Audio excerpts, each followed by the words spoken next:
How are you feeling? I'm feeling fine. How are you feeling? I'm feeling good. Are you fine? Are you comfortable? I'm very comfortable. I just want to make sure that you're not nervous. So you stretching your leg is not going to make me nervous? Not really. All right, guys. Welcome to another episode of KAYS podcast, and we are still continuing that flow of the wedding, marriage, that kind of love theme and things like that.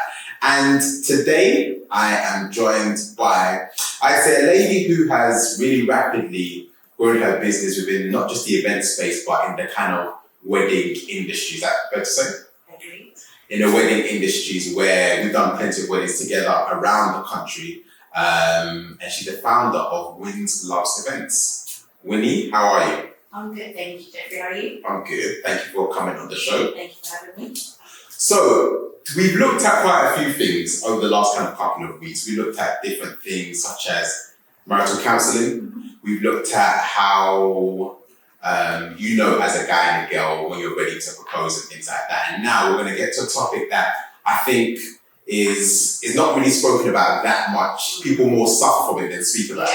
Yeah. And me and you have had quite a lot of conversations about this. And it is wedding budgeting. Ooh. Wedding budgeting. Why do you say it's awful? What's your thoughts on That's it? always such a sensitive topic. Not like you said, not a lot of people like to talk about it. But it's almost like it's a swear word, but why do you think it's a sensitive topic? I think as a couple, when you're coming to plan your wedding, it's like you've got the whole excitement that, yeah, we're getting married, we're going to start planning our rest of our lives together. Then it's the whole, however, finances. So if it's something that you don't talk about prior before your wedding or you're getting married, it's that topic where now all eyes are on you, the budgeting, how much you're spending for this, X, Y, and Z. So yeah, it is a sensitive topic. So, okay, before we dive into that, what would you say your role is as a wedding planner? So, apart from obviously making sure on the day the wedding runs smoothly, making sure prior before that you've got things into place, being a point of contact for the couple, more likely the bride. I believe for me, my services as a wedding planner is to make sure that if there's any gaps or any cracks that you guys haven't probably spoken about, that should be addressed prior before you get married. For me, it's not just being a wedding planner. Marriage is a ministry, marriage is for life. So if you are going to book me as a wedding planner, yes, it's all good to focus on the wedding day, but let's talk about stuff that will help make sure your wedding day is a success and your marriage after that. What kind of stuff is that? So we're talking about finances. We're talking about maybe, for example, I've had couples come to me and be like, okay, so after we get married, we're probably going to move back to my parents' house, for example. So if you're going to spend so much, I know we are going to touch on that, if you're going to spend so much on your wedding day, what about the aftermath? That's where I come in as well. So I know you want to have a great wedding, but I don't want you to be in debt because of a wedding. I feel like I think you do more than you're actually paid for. You in particular, because I've seen you cry at weddings because the auntie has shouted at you.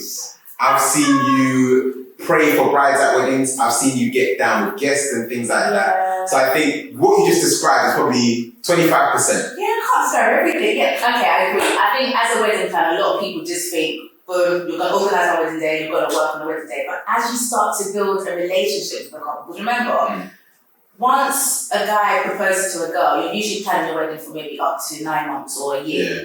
You're going through that journey with that bride from day one. From as soon as she goes, yes, I want to get married to you, you're now their best friend. You're now, I can't sleep, I've had this idea. You're now, what about this dress? What about, you're just literally their guru, their best friend, their advisor, their planner, their auntie, their mother, the list goes on. And like you said, on the day of the wedding, you sit back and you look at that, bruh, this is all coming to effect. Like we've gone a full circle now and they've become your friends. That's the hats off to you, because even with managing all vendors, I think it's such a thing. I remember was it Allset Hall? Was that Allset Hall last? Which one was this? August. No, Highlands House. Highlands House, yes. That's it. And I remember I got there, and when I got there, my stomach was hurting. Oh, yeah, let's talk about it. My stomach was hurting. I just had to go to the toilet. And I think guests started coming into the hall. And you were like, where's Hum? Where's Hum? And you're shouting in front of the toilet, you're like, Hum, guess what, we need to start. The only reason I was shouting. No, listen, my stomach was, I don't know what my stomach, and I held it on the bottom for so long, my stomach was doing somersaults. And I physically couldn't come out of the toilet for good, I just needed 10 minutes. So like just managing vendors, I think that is, when you're managing people, I think it's quite difficult. And managing vendors, it's just as difficult. So that's why I say your job, I think, is more than what you actually bargain for a lot of the time. So when we look at wedding budgeting, how would you say, or what would be your advice on how to budget a wedding? Gosh. I think for me, it's always have a plan. Know, for example, okay, if I'm the bride, right, and I'm getting married, know what you can do and what you can't do. Know what your partner can do and what your partner can do. And that comes down to communication. Both of you need to sit down and say, look, we're going to get married on, let's say, I don't know, 12th of June 2021. Are we going to use all our savings on our wedding day, or we're going to just want to make sure we get married, celebrate friends and family, but save for our marriage, for our kids? So for me, I'm always sitting and I was like, okay, make sure you have a plan, make sure you have a vision together, have a budget. Your budget is where you're going to start from. Have a spreadsheet if you haven't, and book yourself a wedding plan. I think for me, I don't know, I think back in the day, that's when I first started hearing of how much people spend on weddings and getting debt and things like that because of weddings. And before I'd be like, nah, that's not how can you spend even 5 people before? I think you have to spend less than 10 grand on a wedding. That's how I used to think. And then afterwards, I was just like, do what makes you happy. Because it's one day. Yes, there is aftermath. But yes, people can see it as one day. But it's also one day that you will never get to do again. And I experienced that, I remember when I was a bit younger, I'd done a birthday party and I didn't book a videographer to come and just video the entire event. And till this day, I'm still quite pissed at that. Because I'm like, it's only an extra £250. But I was like, nah, man, but I've kind of exceeded the budget, like booking venue, DJs and stuff like that. And till this day, I haven't got content for my 25th birthday party because I didn't do that. Do you understand? So for me, it's like, with a wedding, it's like, if you really want that banqueting hall, go for it. If you really want this, go for it, and things like that. Whereby some people see it as, just... I think with that is, like I said, budget towards your means. Know who you are as a person, as a couple, because there's certain sacrifices that you have to make. For example, if you can afford a 40k, 50k wedding and still be comfortable, by all means do it. Of course. But don't do it at the means of you're now going to go in debt. And remember, like you said, the wedding day's for a day. More or less probably 12 hours. You're now going to go in debt. Your guests, your families are going to go to their houses, go home. Another wedding's going to happen next week. And now your marriage has started and you're in debt. You're arguing. Why did you spend this? Why did you spend that? If you've got the money to do it, do it. If you haven't, don't. Well, I remember I was doing some research here, and a source wrote the average total cost of a wedding, this is 2019, before COVID. The average cost in 2019 was £31,974, which is actually less than the year before. However, don't go celebrating just yet. That figure excludes the bride's beauty-related spends, such as hair, makeup, etc. Unsurprisingly, more than half of couples needed financial help from their family and creditors to pay.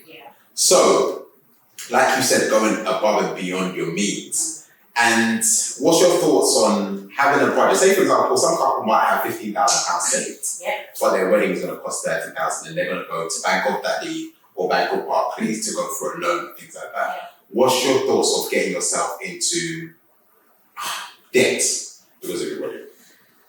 But debt that you're going to pay back, like I said, over a 10-year period, maybe £200-300 a month. Okay, so if I'm honest, let's be honest, we're humans, innit? So there's certain things that you probably want to get, like you want to buy, for example, your wedding day. You want to make your wedding day, like you said, a special day because you're not going to get married again.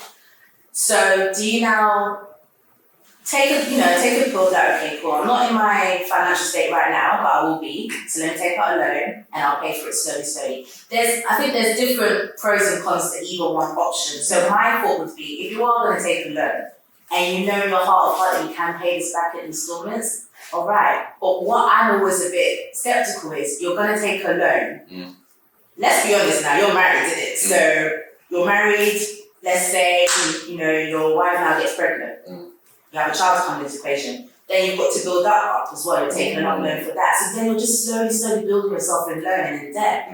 Whereas if you're taking out a loan and you're saying, okay, again, this is what I'm saying, it comes down to the couple. Some couples may say, look, babe, I don't really want to have a child or have a family just yet. I want to get married, I want to travel, I want to spend maybe 1 or 2 years with no kids. That's fine. And that's what I'm trying to say. Understand each other, talk about this. And I think for me, it comes with the guy as well, because men are seen as providers, right? So it's another thing as, if I'm going to get married to this woman, I need to show yes. So you think that? So who should pay for a wedding then? Oh, gosh.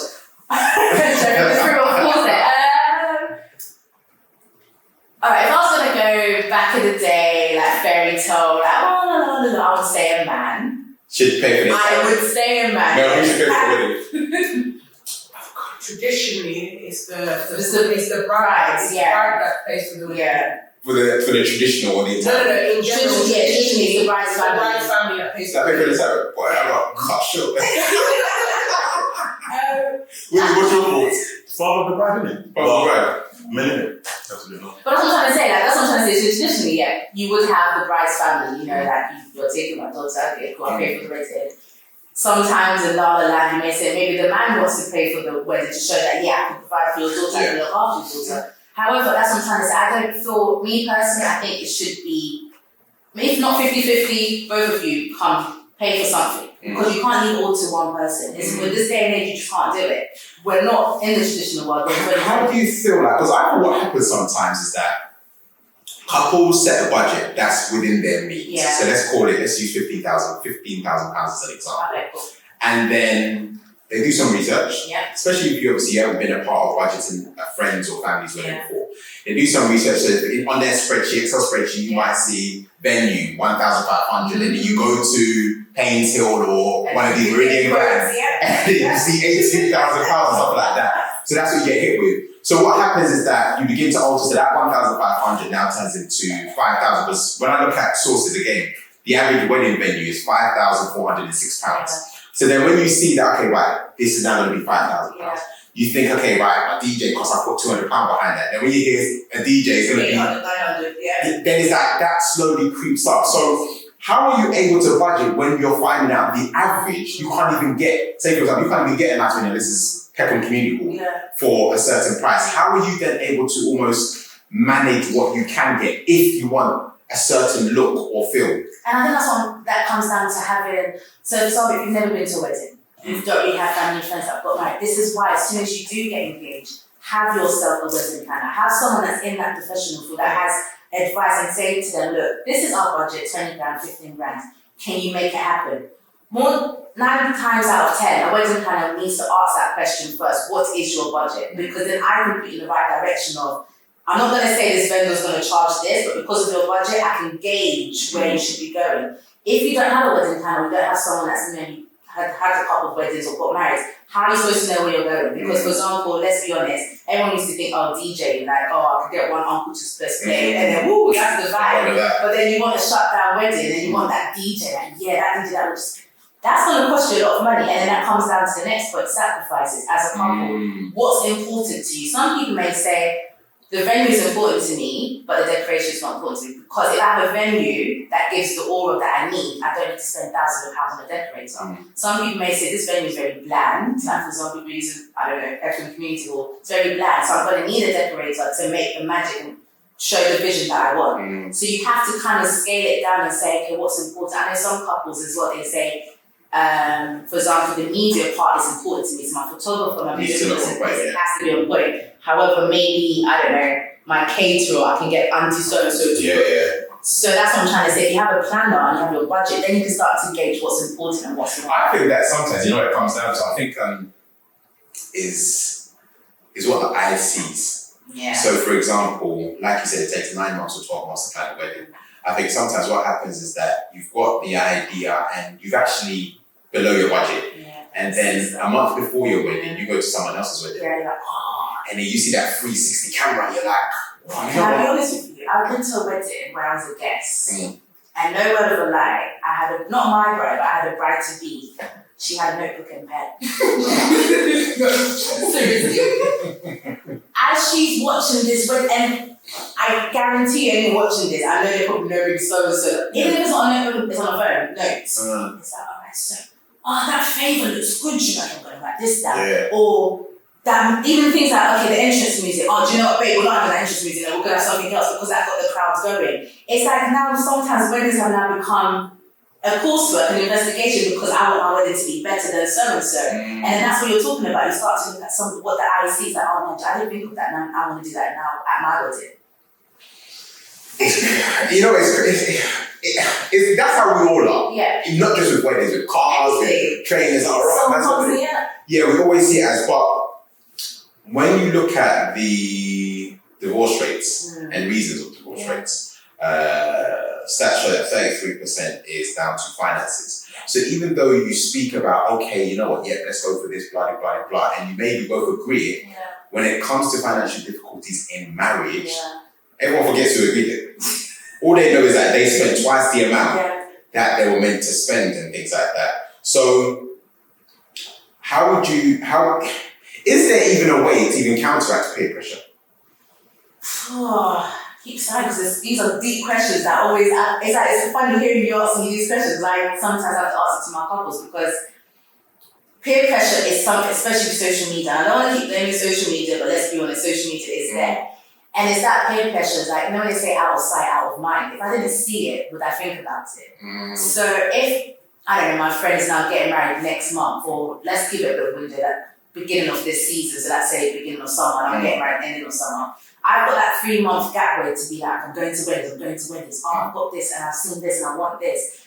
Peer pressure is a big thing, but I just think as you're growing up, and again, it comes down to the couple, you can't do what your friends are doing because you don't know your friends' circumstances. Or what do you think about having a longer period to save? So instead of, like you said, the average wedding takes 9 months, 12 months to organize. So from engagement to then, that's people start saving maybe when they get engaged and not before. But what do you think about, say, okay, making the average 24 months? Because I had a lot of girls saying that, I don't want to be one of those girls with that. See, even your reaction.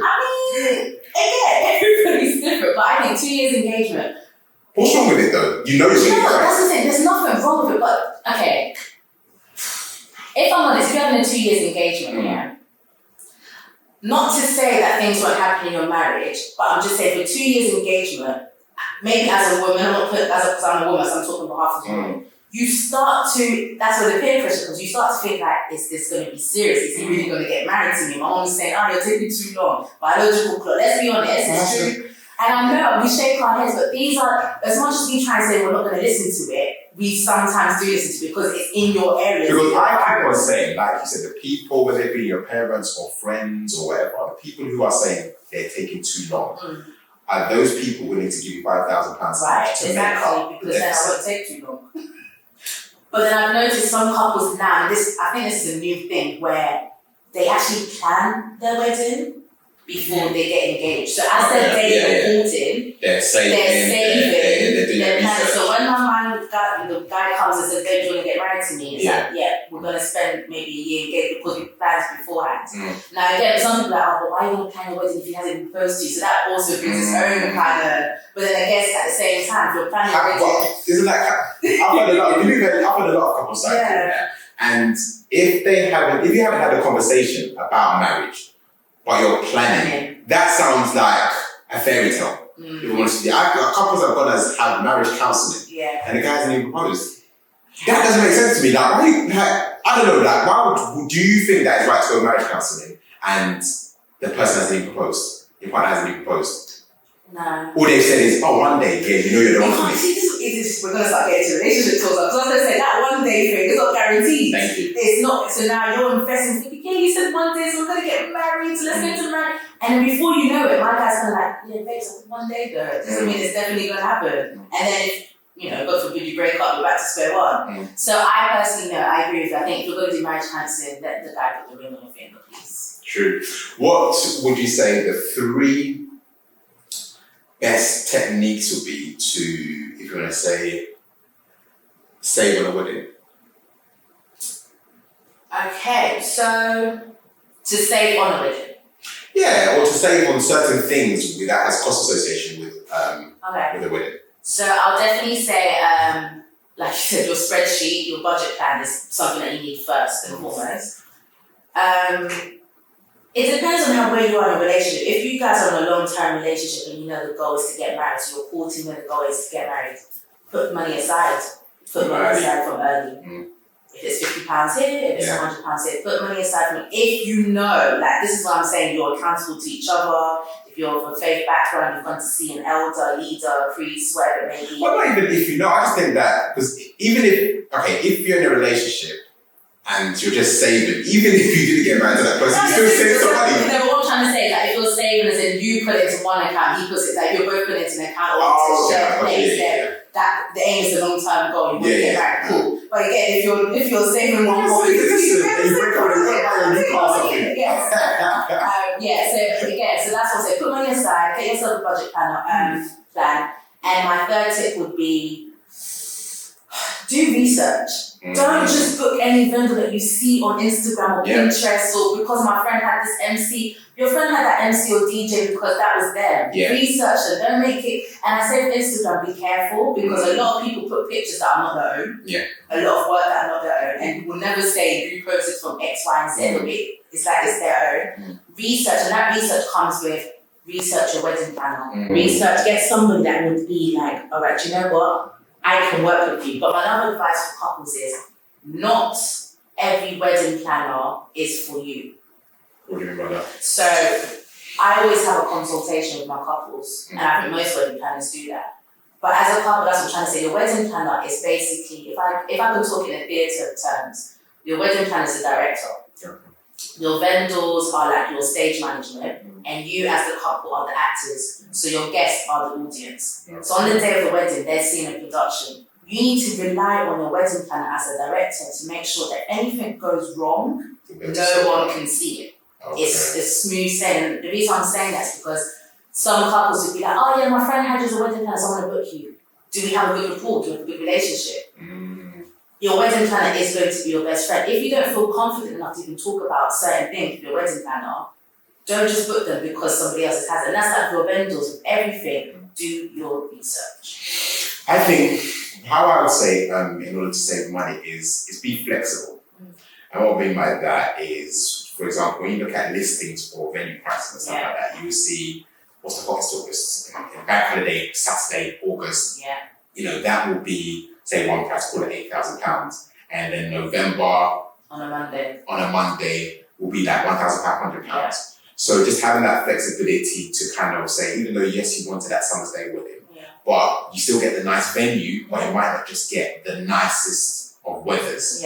So being flexible in that way, because again, even though it's a Monday, you know, I always say, you know that the people who are down for you or that mean something, they will be there. You understand? The people that come because it's Saturday night and there's no motive and need a drink and some food. Those are the ones that come on a Saturday in August because guess what? Free food, free motive, great DJs are on the ladder. You understand? So it's about being flexible and maybe being flexible in other areas and things like that. But I think looking at your biggest costs, such as your venue costs and things like that, and saying, okay, right, how can I still get this venue but for cheaper? So not necessarily changing what you want in terms of your preference. So I'm not saying you should go from there to a nice 5-star banquet hall to a community hall. Still get the banquet hall, but again, be flexible in that sense. Now, Corona. Just to touch on that, the flexibility will allow you as well to now put money in something else. So, for example, if you've got, like you said, the dates, that's chopped off like maybe a couple of brands of your wedding budget. You now can use that for something else that you're thinking, okay, do you know what? If I can't do that date, I need a photographer, for example, that can still make it look make it look special. So I'm going to probably have to invest a little bit more in that photographer than I could have before because my wedding venue was going to cost 10K, for example. And you know what I would say? Honeymoon. Some people don't even put honeymoon on their budget. And I think that's probably I think that's just as important as a venue.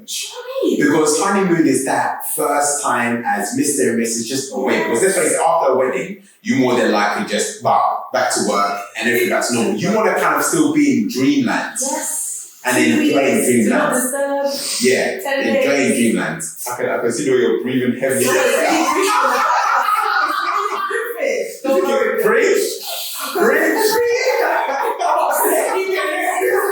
Things like mini room. Whoa, yes, exactly. Again, again, everyone's different. I had a few couples that have done a mini moon, and then the year after done a big honeymoon. But like you said, at least time away, whether it's a mini moon, honeymoon, anything to do with moon, whatever. Spend time away with yourselves because you are now Mr. and Mrs. and you guys are starting something beautiful. And slightly, when you think about it, organising a wedding, or just being a bride, and then being a groom, organising a wedding, it's like a second job. You find yourself working full time, then coming home every time you're talking or you're researching or you're sending emails. Stuff like that. So it's like you just need a break. You could be juggling 2 jobs for 9 months or 12 months of planning. You just need that 1 week or 10 days or 2 weeks just to go away and just be like, you know what? It's now us. Let's admire our rings. Let's do this or something like that. Let's just enjoy each other's company. Exactly. So, Koro. Oh, COVID-19. It had a unique impact on the world, as you know. And we haven't had a lot of weddings, latest couple in town. You'll see things you guys don't know about behind the scenes. You'll see some things like But isn't that so bad? Like, it feels weird. Like, I can say the last one I've done was in February this year, when I was 9 months later, and it just feels weird. Like, how do you see weddings post-corona? Oh, weddings, man. I'm just looking back now, I'm just like, wow. The last wedding I did was in 2019. I think it was October, November. But, Was that a week or so? Yes. Good times. Yeah, man, it was really good. So good. So for me, how do I see weddings? You know, it's a tough one because everybody listens to this again. We're all hearing it. 1 minute, Boris is saying something, next minute, the government saying something. Just do not know. But I genuinely feel that weddings, we are looking at smaller numbers. What numbers are you thinking? What are we on now? 15. We're already I don't know, registry right now. We're on lockdown, innit? So, registry right now. Even that.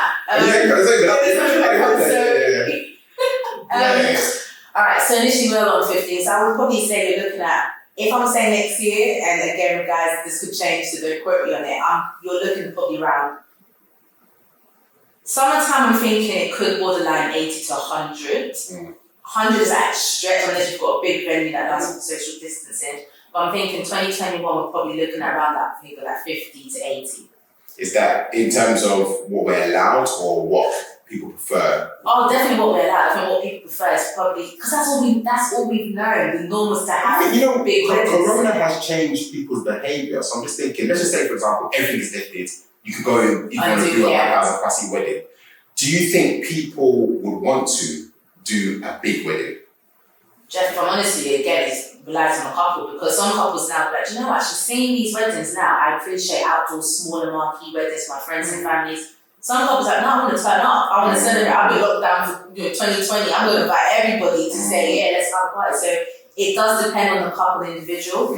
I would honestly say things are going to be expensive. 100%. Because, people lost their income last year. So if you're going to do a big wedding, just rely on that 40K. But people have saved money though because they haven't spent as much as well. So that's what I'm trying to say. So again, I think it depends on the couple. Because some couples are kind of, do you know what, I've seen beautiful small wedding, I want to do it like that. And some couples are like, no, I want to enjoy it. I want to have a big wedding. I think what's going to happen is that